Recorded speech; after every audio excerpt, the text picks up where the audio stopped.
총선을 2달 앞두고 박근혜 전 대통령이 회고록 출간 기념 북콘서트를 열었습니다.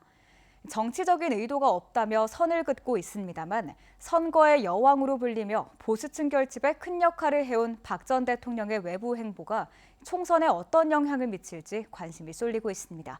보도에 권윤수 기자입니다. 박근혜 전 대통령이 대구에서 자신의 회고록 출간 북콘서트를 열었습니다. 책 2권 분량의 회고록은 2012년 18대 대선 때부터 대통령 재임, 탄핵을 거쳐 2022년 3월 대구 달성군 사저에 정착하기까지 정치 역정과 소회를 담았습니다.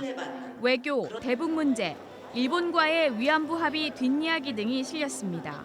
일부에서는 이제 대북 정책에 대해서 당시 비판도 있겠지만 북한 도발에 대해서는 단호하게 대처한다 하는 것은 지극히 당연한 일이라고 생각합니다. 측근인 유영하 변호사와 허원재 전 청와대 정무수석이 박 전 대통령과 함께 단상에 올라 질문에 답했습니다. 내빈으로는 김관용 전 경북도지사와 김관진 한민구 전 국방부 장관, 조윤선 전 여성가족부 장관 등이 눈에 띄었습니다.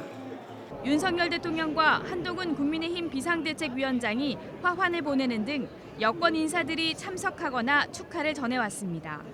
총선을 2달여 앞두고 보수층 결집에 나섰다는 해석이 나오는 이유입니다.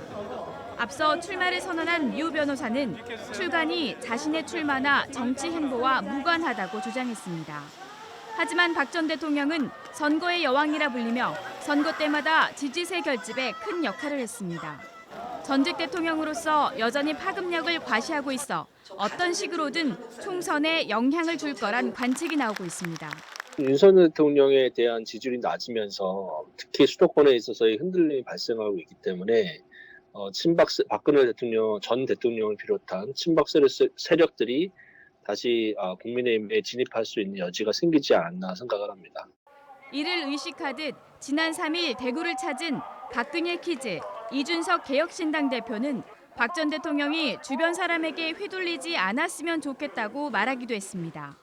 박근혜 대통령 주변에 본인들의 영달을 위해 가지고 아주 안 좋은 형태로 그분을 활용하는 분들이 있는 것에 누구보다 마음 아파하고 지난해부터 외부 행보를 늘리고 있는 박근혜 전 대통령이 자신의 정치 인생을 담은 책 출간을 계기로 보수 인사를 한 곳에 모으는 등 총선을 앞둔 본격 행보가 시작됐다는 분석이 나오고 있습니다.